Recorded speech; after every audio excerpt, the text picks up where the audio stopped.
Friends, apparently it's now time to say goodbye,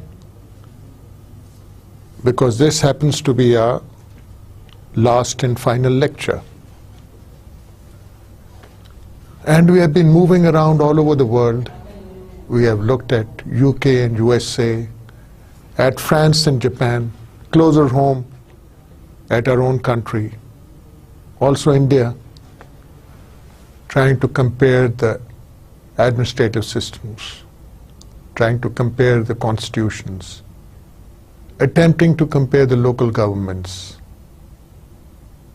looking at the civil service structures and their peculiarities with a view to find out what are the best practices.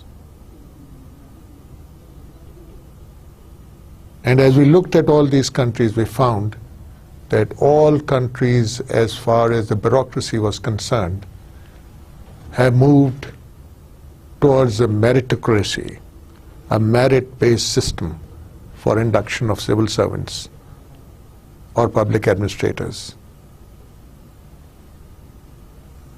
Whatever the form of government, the principle of getting people into the civil service on merit through a competitive exam has prevailed. And perhaps that is the best practice, one of the best practices we can talk about. But the real test of any civil service or a public administration system is, are you really looking after the people?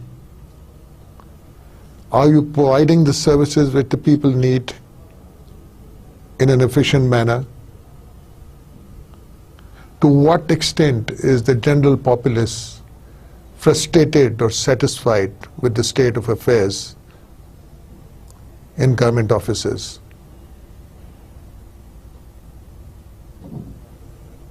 So the objective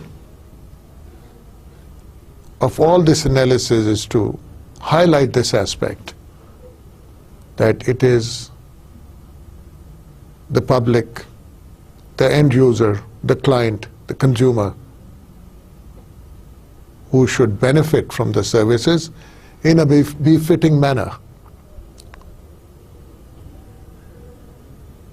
Maybe it is happening so in some democracies, some developed countries, much more than others.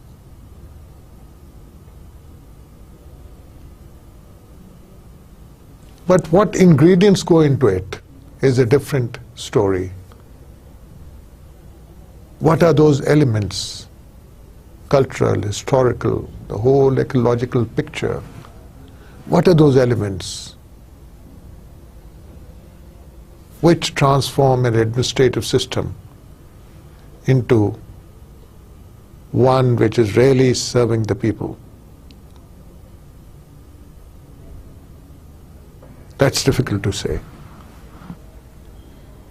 But definitely one thing can be said, that there is a lot of room for improvement as far as our country is concerned.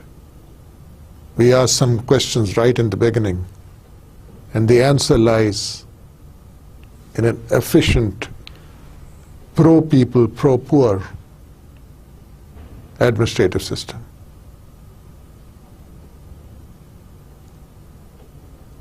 Are structural reforms necessary, more structural reforms necessary? Has the mindset to change? Have the people to become more aggressive, more knowledgeable about their rights? What kind of pressures can be put on the bureaucracy to make it more responsive? Definitely, a lot needs to be done. And now, after having looked at some of the aspects and the basic generic causes and issues connected to comparative public administration, we had moved towards looking at length at a number of countries and their public administrative systems. And today we'll attempt to recapitulate whatever we had talked about before.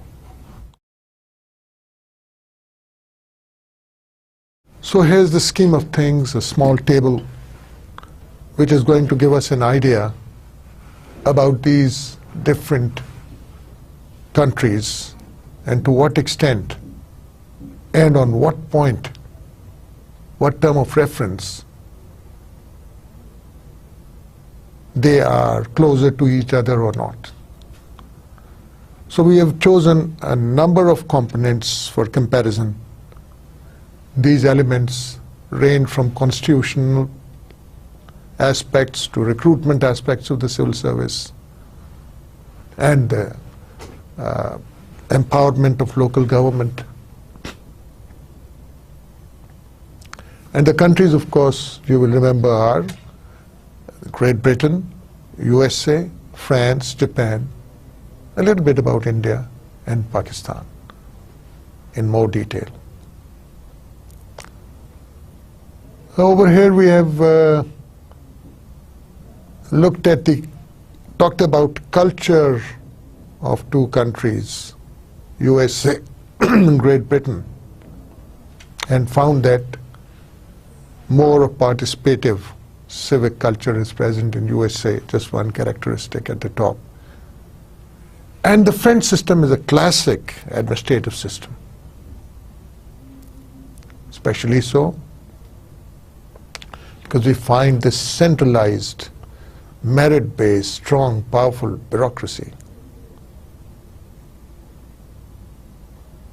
which is allowed to politicize, also working there. So some people call France an administrative state. The bureaucracy is so powerful. As such, it has been termed as a classic administrative, one of the classic administrative systems one can have. Japan, on the other hand, has those elements which help modernize it. And the whole administration system is geared towards modernizing, innovating, producing knowledge, becoming a knowledge economy. And hence, the emphasis on specialization too. India, calling it a mature democracy, of course, over the years, whatever kind of democracy it is, getting maturer. We are still developing as a democracy, having had breaks and stoppages as far as the democratic process is concerned. So we have termed ourselves a developing democracy. As far as the culture and its civic nature is concerned, one can guess for India and Pakistan, in both cases, I think it wouldn't be a very flattering kind of a culture. So first we look at the type of constitutions prevalent in this country, various countries. You saw Great Britain had an unwritten and hence a very flexible constitution. Of course, it has come developed through tradition and statutes and conventions, the common law, etc. It is the oldest constitutional system of the world, and we have seen how over a period of time the monarchs were forced to give up power to the people. And although aristocracy is still very important over there, there might be an element of charisma or elegance with the aristocracy, but the power is now squarely in the hands of the people. In the USA, again, a very rigid constitution, a written constitution. It is the oldest written constitution we saw, and a very rigid one, because you need 2/3 of a majority of both the houses to be able to pass an amendment. Amendments have been passed. We know about the 28th Amendment, 18th Amendment. So France again, rigid constitution, and the constitutions in France have been changing during the last few decades, century or so, every 12 years, from monarchic to aristocratic to republican, to democratic. Right now it's the fifth republic which gave us a constitution. And there is a lot of impact of the French Revolution on the constitution of the country. It safeguards liberties very, very vehemently. और इसी तरह Japan की जो constitution है वो एक ज़माने में मोनार्किकल थी, मेजी रूलर्स के ज़माने में बहुत ऑथोरिटेरियन थी. अभी भी मोनार्की वहाँ है, लेकिन इस वक्त कॉन्स्टिट्यूशन जो है वो रिप्रेजेंटेटिव है. पार्लियामेंट प्रेजेंट है, डाइट प्रेजेंट है वहाँ. और एक बहुत इंपॉर्टेंट एस्पेक्ट जो कॉन्स्टिट्यूशन का है, जापानीज कॉन्स्टिट्यूशन का, that is about renunciation of war. तो हम फिर देखते हैं कि हिस्ट्री का कैसे इम्पैक्ट है. हालांकि इस किस्म की कॉन्स्टिट्यूशन में क्लॉजेस जो हैं, लोग कहते हैं कि अमेरिका ने वहाँ पे होते हुए सब कुछ फ्रेम किया, तो ये डलवा दी क्लॉज के Japan should never rise it head again. But still this is a very interesting and controversial aspect of the constitution. India की जो है कॉन्स्टिट्यूशन वो भी रिटन है, वो भी रिजिड है, और उसमें जो टर्म्स इंडिया को डिस्क्राइब करने के लिए लिखी गई हैं वो हैं a sovereign, socialist, secular, democratic republic. All the positive things you can think of. और पाकिस्तान में हमारा हिस्टोरिकल बैकग्राउंड जो है वो रिफ्लेक्टेड है.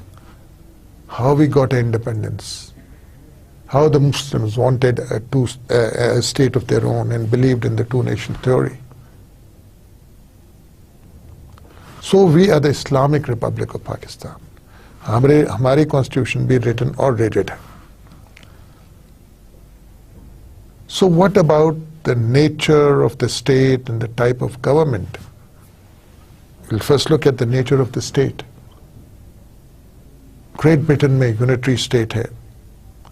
लोकल गवर्नमेंट्स के पास काफ़ी पावर्स हैं, लेकिन they are delegated from the unitary government, which is the supreme government, and they can be increased or decreased.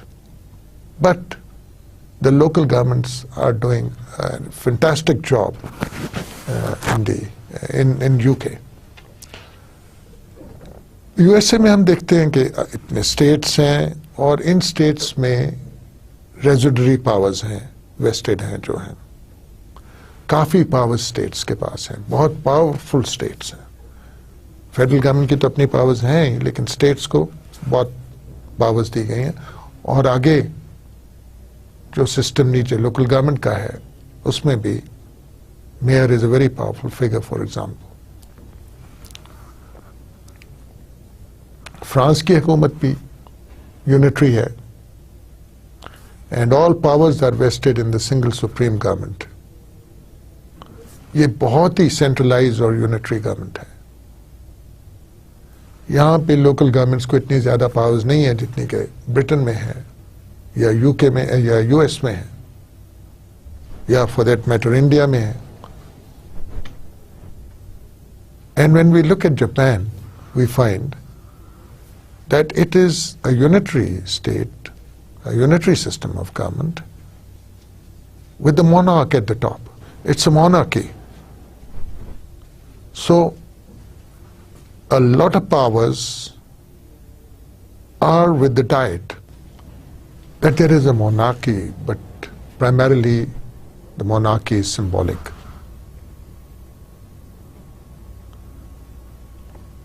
whereas the parliament is powerful and it can diminish or increase the authority of the provincial governments.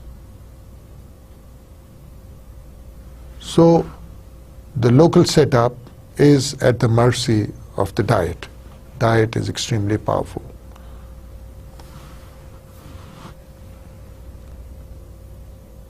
In India, of course, we already saw federal and republic. However, one characteristic of the state is that it tries to temper the rights of the minorities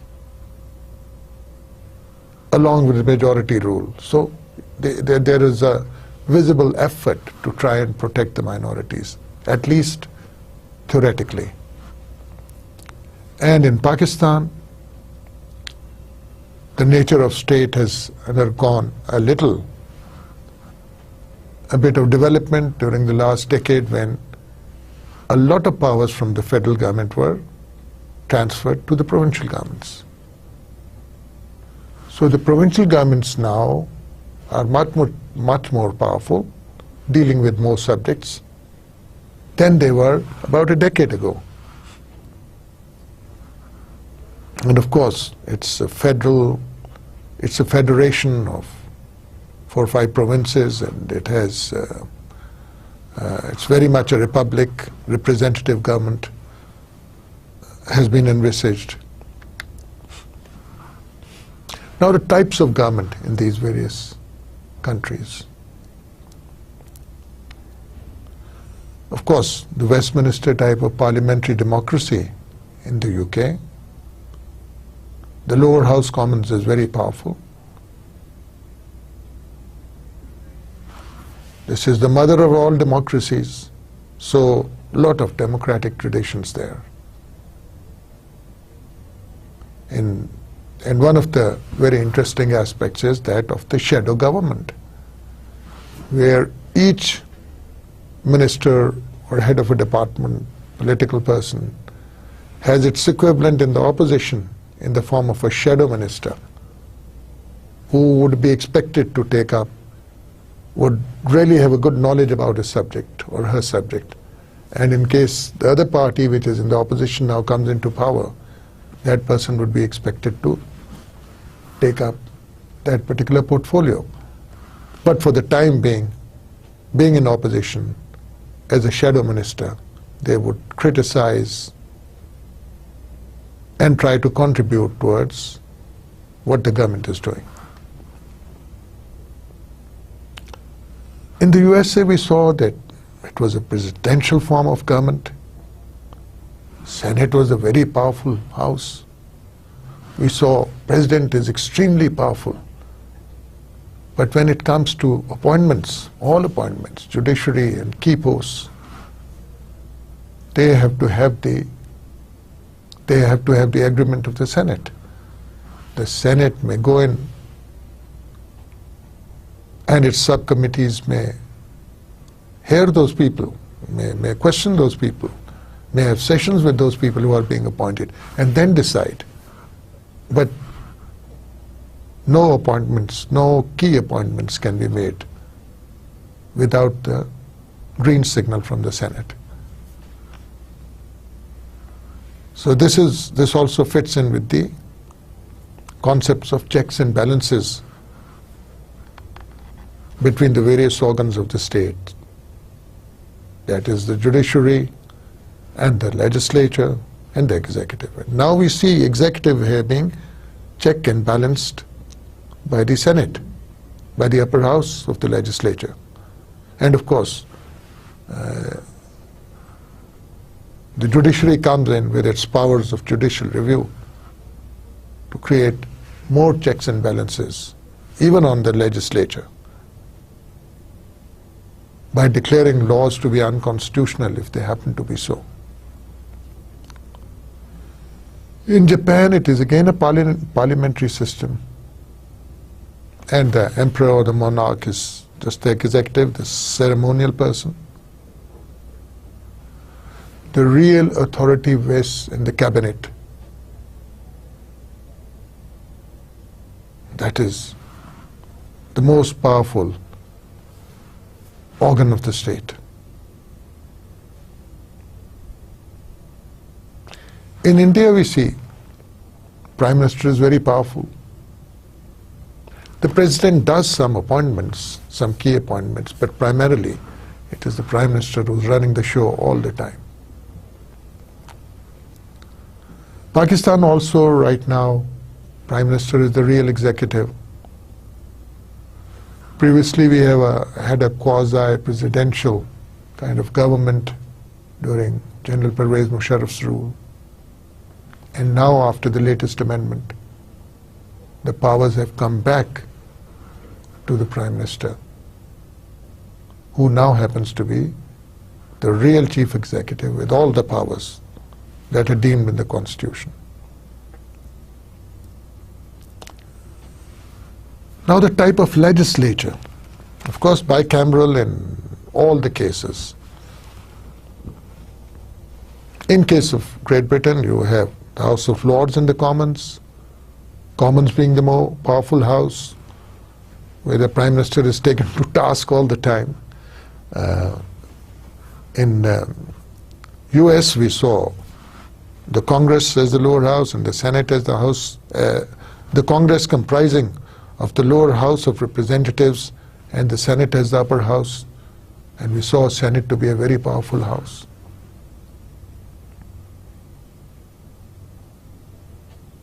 Again, in France, there is a Senate and a National Assembly. Both combined make up the legislature of the country. In the Diet, you have a House of Councillors and an upper house, again bicameral. You have the Rajya Sabha and the Lok Sabha in India, and we have a Senate and a National Assembly. So all the types of governments we looked at, whether they be parliamentary or quasi-presidential, as in the case of France, because the constitution there doesn't specify as to what kind of government would there be, so it's developed into a quasi-presidential kind of a setup. So whatever the form, the type of government, the legislature is bicameral in all these countries which we studied.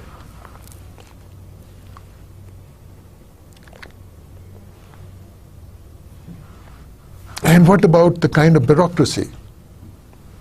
It's Weberian in all cases. Weberian means that rational, legal type of bureaucracy. That bureaucracy based on a merit system.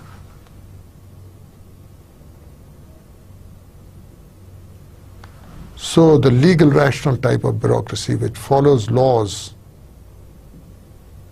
and where each person's sphere of powers and the kind of job he has to do is well defined, and there is a hierarchy and a career plan for the civil servants,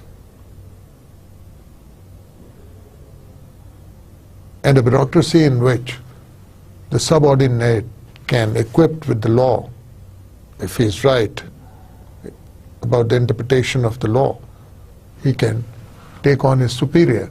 So this Weberian model of bureaucracy is universal now. It is present in Great Britain, in USA, in France, in Japan, in India, and Pakistan.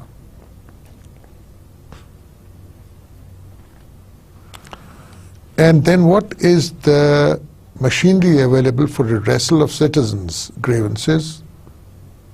We see we have the Ombudsman in Pakistan. We have the Directorate of Public Grievances. In India, it is located in the Cabinet Division there. Interestingly, Japan and US have no such machinery. Great Britain has a parliamentary commissioner, and France has certain courts for the purpose, administrative courts. So, in case citizens feel aggrieved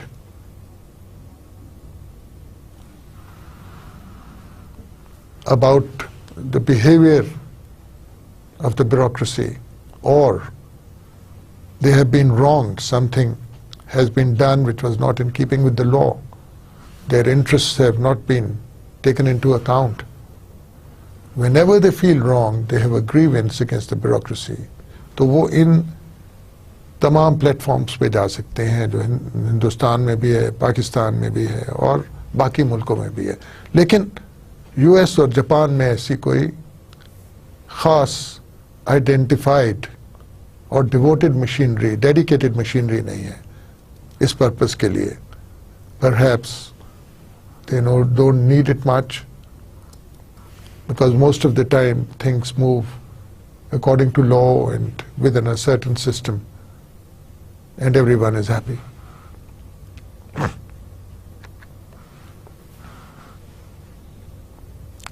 What about the autonomy of local governments? In France, no autonomy at all, one end of the spectrum.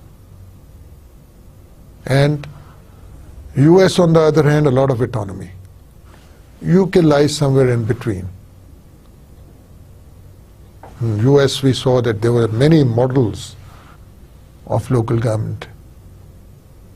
There was the weak mayor and the strong mayor, and then there was a system in which a professional specialist was running the affairs of the states, whereas the legislative body or the council of the local government entity was, of course, there. So we have a lot of models and variations in the US as far as local government is concerned.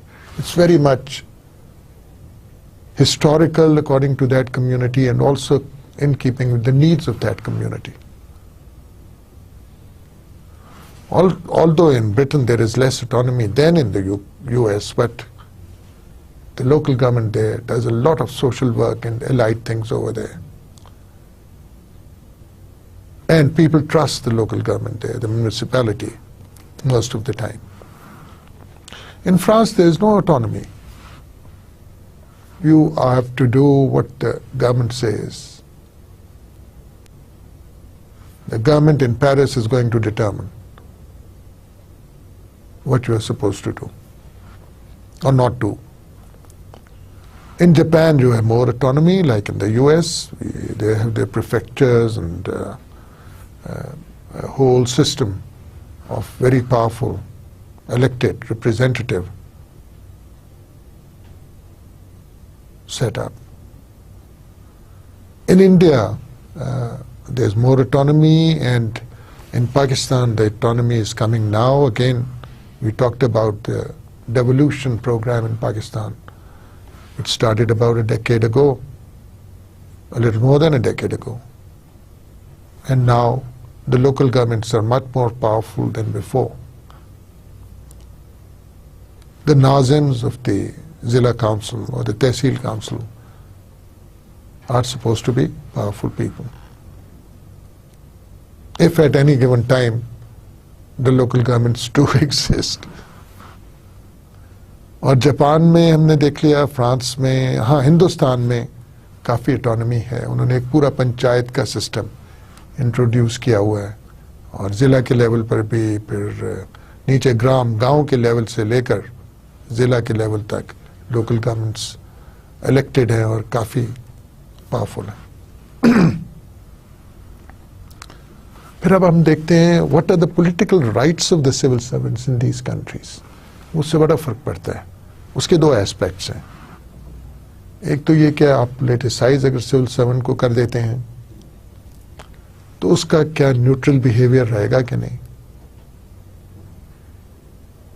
और दूसरा वही जो spoil system में बात आ जाती है कि अगर आप पॉलिटिसाइज कर देते हैं सिविल सर्वेंट को तो जिस भी पार्टी से उसकी सिंपथीज हैं वो भी कमिटमेंट से काम करेगा उसके लिए.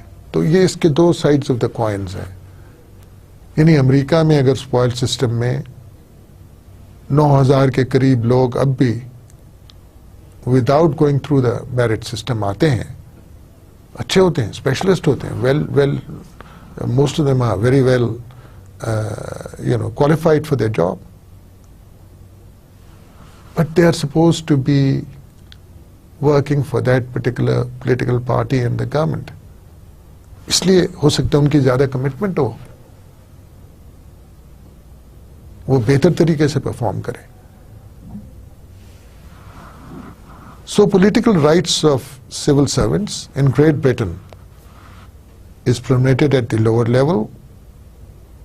They can participate in political activities, not at the high level. US may no. Or the other extreme is France. You can be a member in a way of the party, or at least a sympathizer of a political party. In fact, you can even go and get a political job if you get elected. You can run for elections. So the other extreme. In Japan, again, it is restricted. We have a limited, in our setup, by limited, one can say that theoretically, no, you're not supposed to politicize. But even in Pakistan, we see what is happening. That a coterie of civil servants becomes attached to each political party, maneuvering things all the time. So it's difficult to say that there's no politicization. Perhaps it may even be incorrect to say that it's limited. Maybe it's much more. Then the right to strike. It's not allowed in Great Britain or India or Pakistan. But US, France and Japan, they recognize that. For example, in Pakistan we have this concept of essential services. They definitely can't strike. और फिर जहाँ पे बहुत labour involve होती है वहाँ पर भी ये बात सामने आ जाती है कि लेबर स्ट्राइक करना चाहती है, हालांकि लीगली अलाउड नहीं है. फिर उसके बाद कुछ नेगोशिएशंस करनी पड़ती हैं या आर्बिट्रेशन में जाना पड़ता है, जो भी तरीक़ाकार हो. सो रिक्रूटमेंट ऑफ सिविल सर्वेंट्स का क्या बेसिस है? मेरिट सिस्टम हर जगह. We talked about this in the beginning also.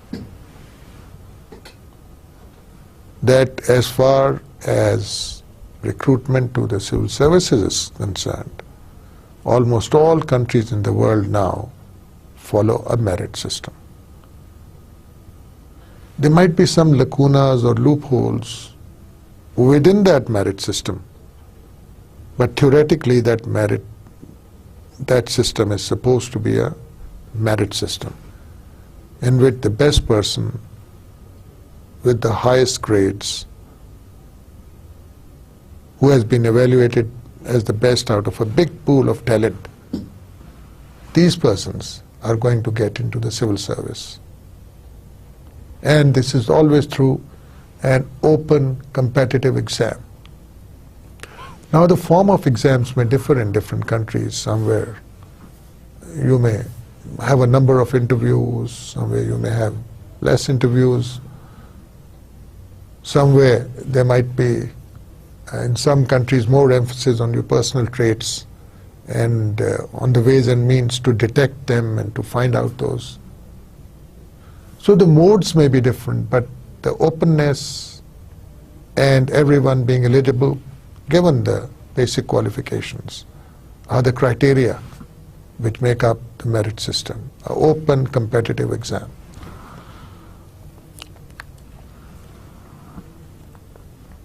Now strike is an extreme thing. What about associations?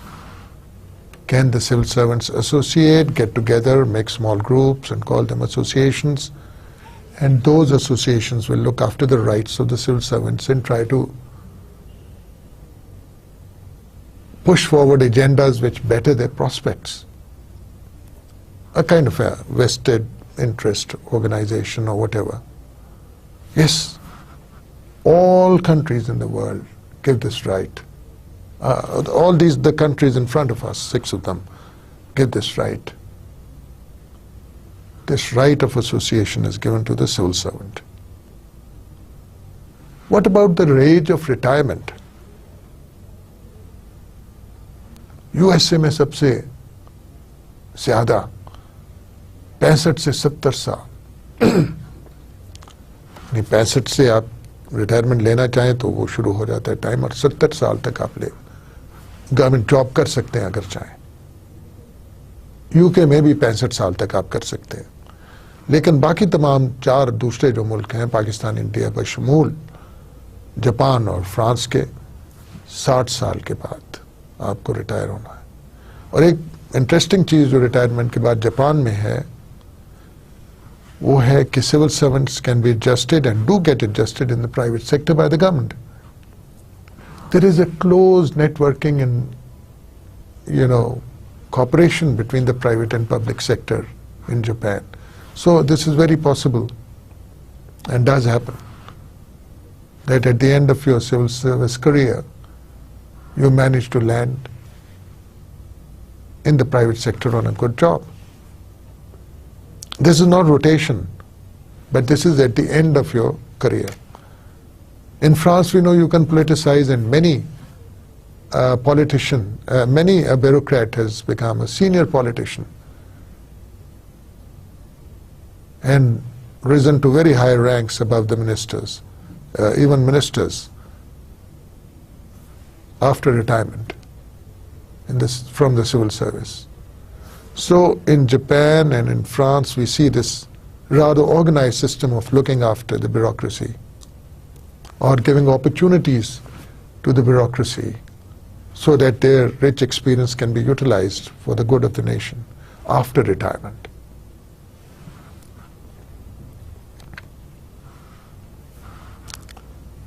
फिर हम देखते हैं कि फाइनेंशियल ईयर एक कैलेंडर ईयर होता है, वी ऑल नो, जनवरी में शुरू हुआ और दिसंबर में ख़त्म हो गया।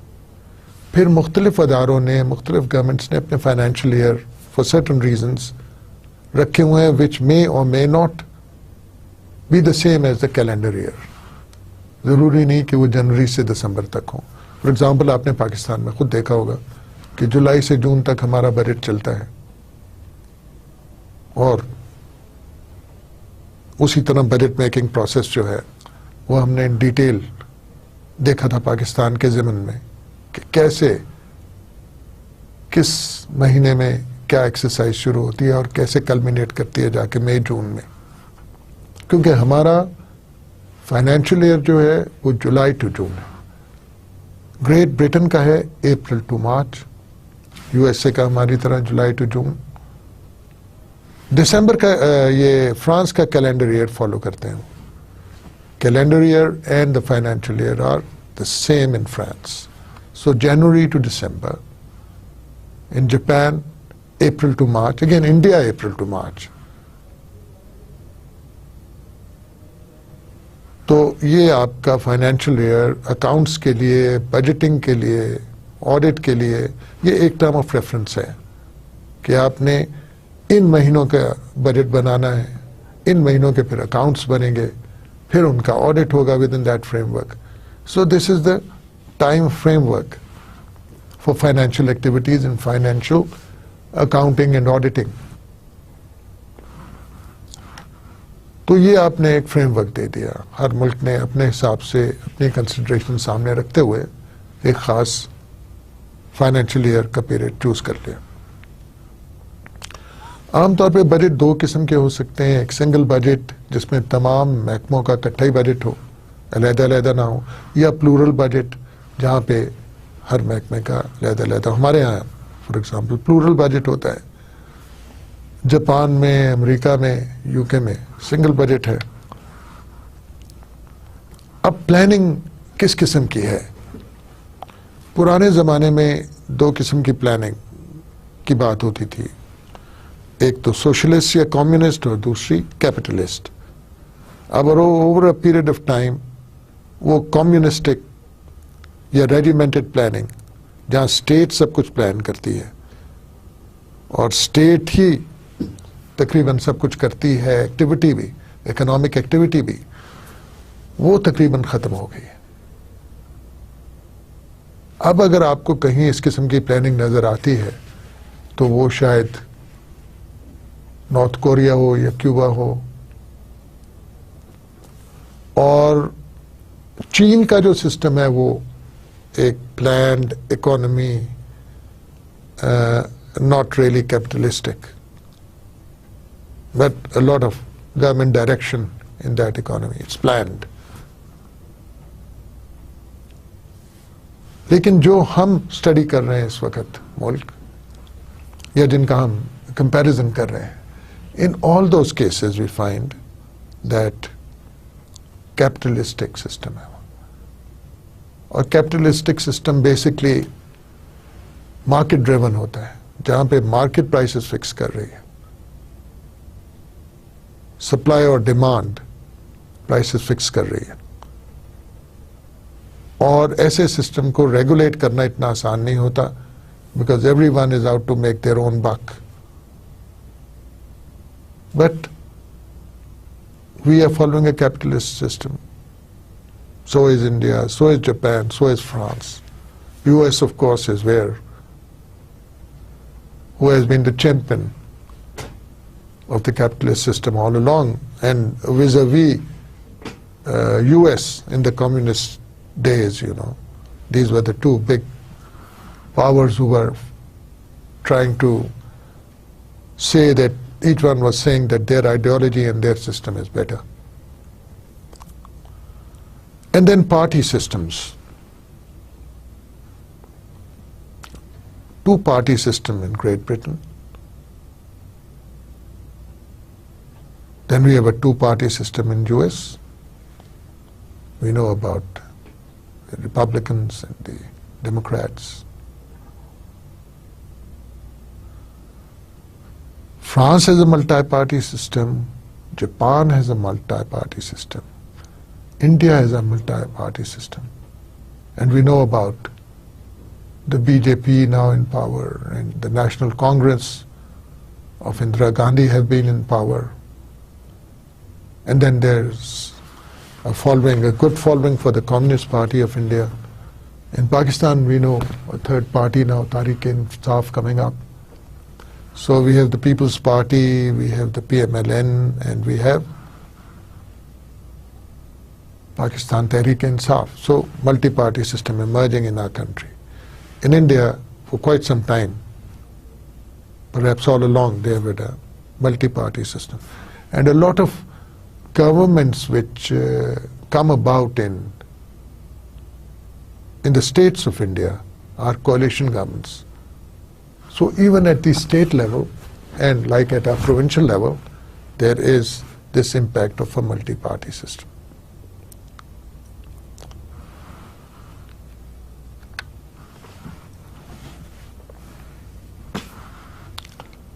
The political order of these countries. In Great Britain, it is liberal democracy.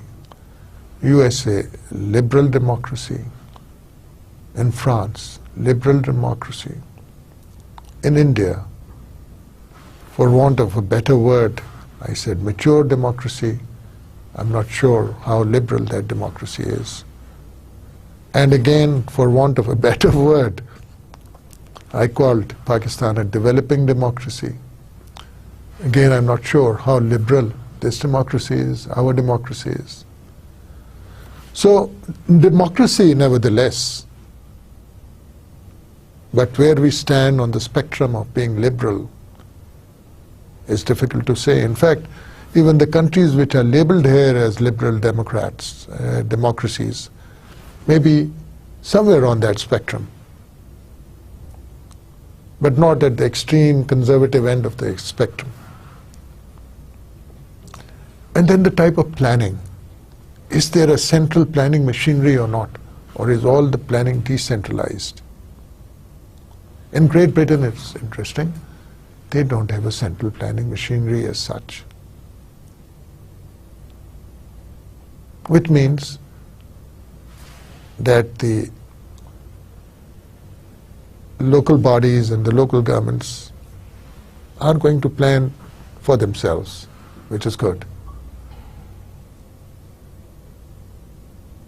The US has what is called the Economic Advisory Council. Again, central. France, centralized in everything. हर चीज में ये तो सेंट्रलाइज्ड है, तो इसमें क्यों नहीं होगा? दे हैव अ प्लानिंग कमिजराट, तो ये कमिश्नरेट जो है इस पूरे मुल्क के लिए प्लानिंग करता है. Japan has an economic planning agency. We do know in Pakistan we have a planning commission which has been making 5-year plans and 10 years plans and perspective plans and visions of the future, vision 2020, whatever. And they have a planning commission in India also.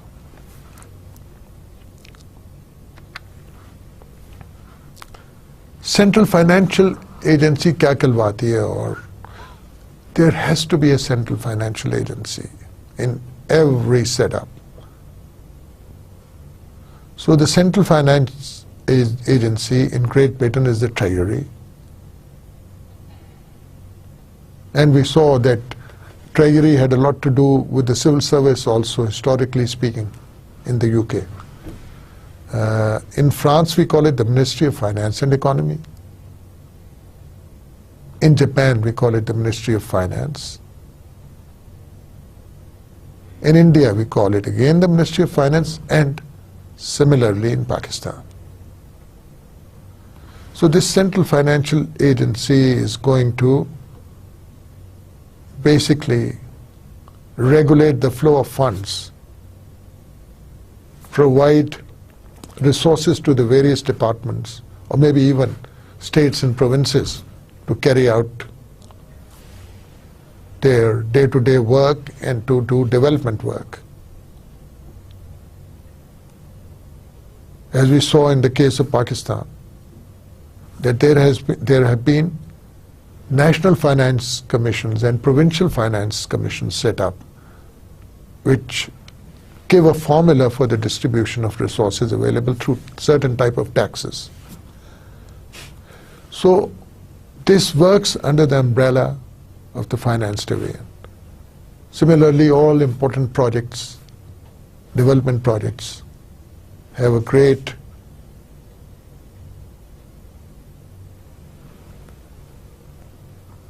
correlation to what is happening in the finance division, because that is where the money is going to come from. What about recruitment? What about the central recruitment agencies in these countries? All of them have it. Names are different. In Great Britain, it is called the Civil Service Commission. In US, the Office of Personnel Management. In France, École Nationale d'Administration. In Japan, National Personnel Authority. Union Public Service Commission, because so many states are there and federation is the union, and the Federal Public Service Commission in Pakistan. So these are, in all cases, fairly independent bodies set up with a view to recruit the best according to a merit system. And some of these, for example, the Office of Personnel Management and the National Personnel Authority and the ENA in France, they do other jobs apart from recruitment. They are not the sole recruiting agencies. They have a mandate to do other things also. Whereas in Pakistan and India, their sole mandate of these organizations is to recruit. And the other functions relating to the civil service and the bureaucracy are performed by other ministries. For example, the Establishment Division in Pakistan. There are central auditing agencies in each and every country we have spoken about. In Great Britain, it's called the Comptroller and Auditor General. In US, the Comptroller General. In France, it's the Court of Accounts. Board of Audit in Japan, Auditor General in Pakistan, Auditor General in India. These are the supreme audit institutions. There is this concept of supreme audit institution of a country. And these organizations The central auditing agencies we have listed here are the supreme audit institutions.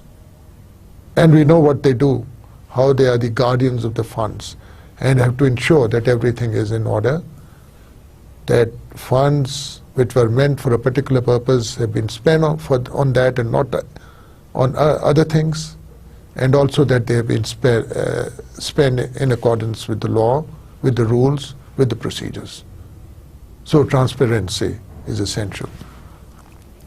Judicial review, absent in Great Britain, present in the US, absent in France, present in Japan, present in India, present in Pakistan. Pakistan, we have a very active and independent judiciary which takes on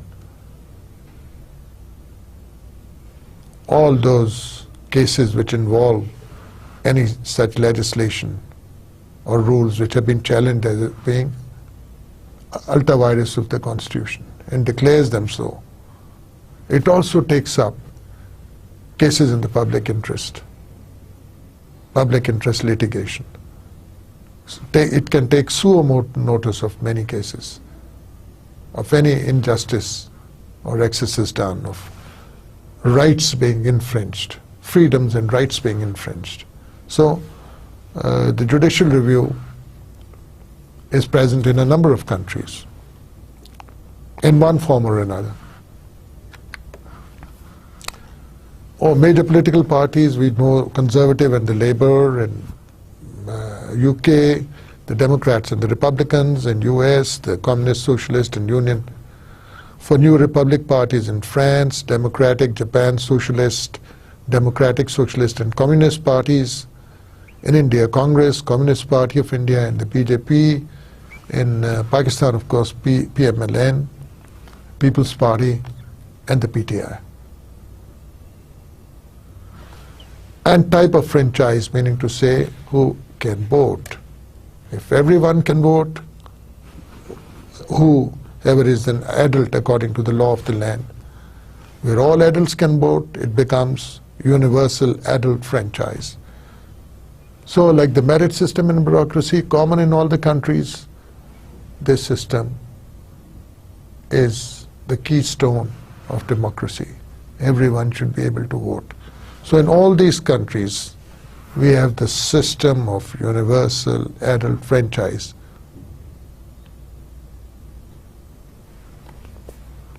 The essential and basic pillar of democracy.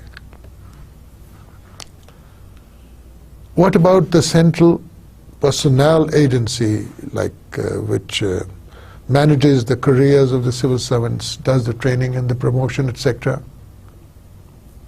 Disciplines them, tries to hold them accountable.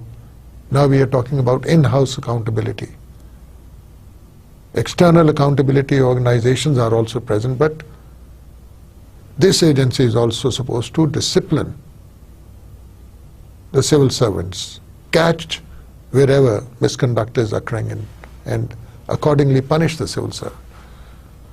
So the Treasury and the Office of the Minister for Civil Service does that in UK. In US, it is Office of the Personnel Management who does the recruitment too. Central Civil Service Directorate in France. National, the same agency which does the recruitment, National Personnel Authority in Japan. But in Pakistan and India, you have separate organizations looking after these career aspects of civil servants, and they are the Ministry of Personnel in India and the Establishment Division in Pakistan. And then we look at the governmental organizations regulation. It's the executive in all the cases except in Japan and US, where the legislature is supreme in this case. So in US we see how it is the Senate which has become very powerful. It makes appointments in the sense that they are proposed by the president, but they have to be vetted by the Congress. Again, it has a lot of subcommittees which regulate different government organizations. The Senate subcommittee is a very powerful subcommittee. So in a way it is the legislature under that check and balance theory that is regulating government organizations to some extent. The other country which follows this mode is Japan. Whereas in all the other countries, the executive is supreme when it comes to matters of administration or matters of regulating the government organizations. Now, what is the basic administrative unit in each of these countries? We have a single ministry in all the countries except a system of double executive departments in the US. As far as the Central Training Agency is concerned, it is the Civil Service College in Britain. US has no central training agency. It's more job-oriented and skills-oriented and specialized, so they go to their specialized training agencies, and also a lot of universities, as we saw, are involved in this effort. Universities have their special units and departments for training public servants. In France, it's the same as the École Nationale d'Administration, and Institute of Public Administration in Japan, the National Academy of Administration in India, and the Civil Service Academy in Pakistan. So these are the service agencies, training agencies which provide pre-service and post-service training to the civil service. We looked at the rank and the position systems of classification of jobs, how they were based on the responsibilities, and how they serve the specialist or the generalists more. So we find that the rank system is followed in most of the countries we looked at.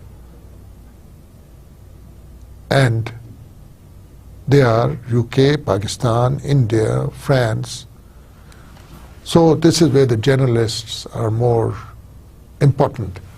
And the position system is in Japan and US, which give more importance to the specialized aspect of civil service, specialization aspect of the civil service.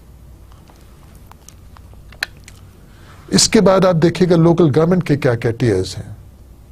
Great Britain में आपके पास county है, फिर उसमें metropolitan, non metropolitan हो सकती है. District level पे फिर डिस्ट्रिक्ट लेवल पे भी मेट्रोपॉलिटन और नॉन मेट्रोपॉलिटन की डिवीजन है. जब आप नीचे आ जाते हैं, छोटे छोटे गांव हैं, वो भी एक लेवल है. अगर आप लंदन की बात करते हैं तो ग्रेटर लंदन के अलावा बरोज हैं, वो भी लोकल गवर्नमेंट के यूनिट्स हैं. यूएस में काउंटी है, फिर आपकी म्यूनसिपैलिटी और उसकी कमिटीज आ जाती हैं, फिर सिटी आ जाती है, टाउन, टाउनशिप, विलेजेस आ जाते हैं. और एक कॉन्सेप्ट जो स्पेशल डिस्ट्रिक्ट्स का है, जैसे स्कूल डिस्ट्रिक्ट्स फॉर एग्जांपल, एक ख़ास चीज़ को आपने प्रमोट करने के लिए एक डिस्ट्रिक्ट बना दी, वो भी एक किस्म की लोकल गवर्नमेंट की कॉकटेल फॉर्म है जो यूएस में पाई जाती है. फ्रांस में ऊपर डिपार्टमेंट है सबसे, फिर अरोंडिसमेंट है, फिर कैंटन है और नीचे कम्यून है. So but not very very powerful और इंडिपेंडेंट वंस इन फ्रांस और in Japan for that matter. Prefecture है, फिर सिटी या टाउन है और नीचे विलेज आ जाते हैं. इंडिया में काफ़ी लोकल गवर्नमेंट स्ट्रांग है. डिस्ट्रिक्ट, जिला परिषद, परिषद, मंडल पंचायत, ग्राम पंचायत, ये इनकी कमिटीज और काउंसिल्स हैं. And mind you, there are 3 million elected panchayat members in India. So look at the level and the huge nature of the local government set up in this very big democracy of India. And we did look in some detail at Pakistan, about the district and the tehsil and the union, which have there been since long, but have had added powers given to them recently.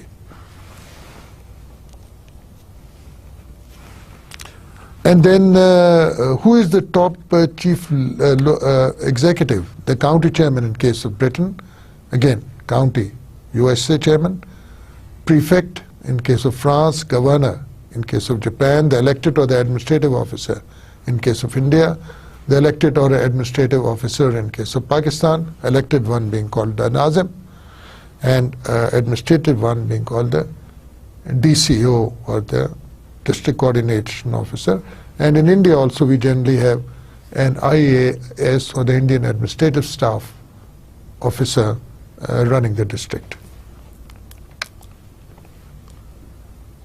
And now historical basis of recruitment had been patronage system. In Great Britain we saw how all the nobles and the aristocracy used to get into the civil service.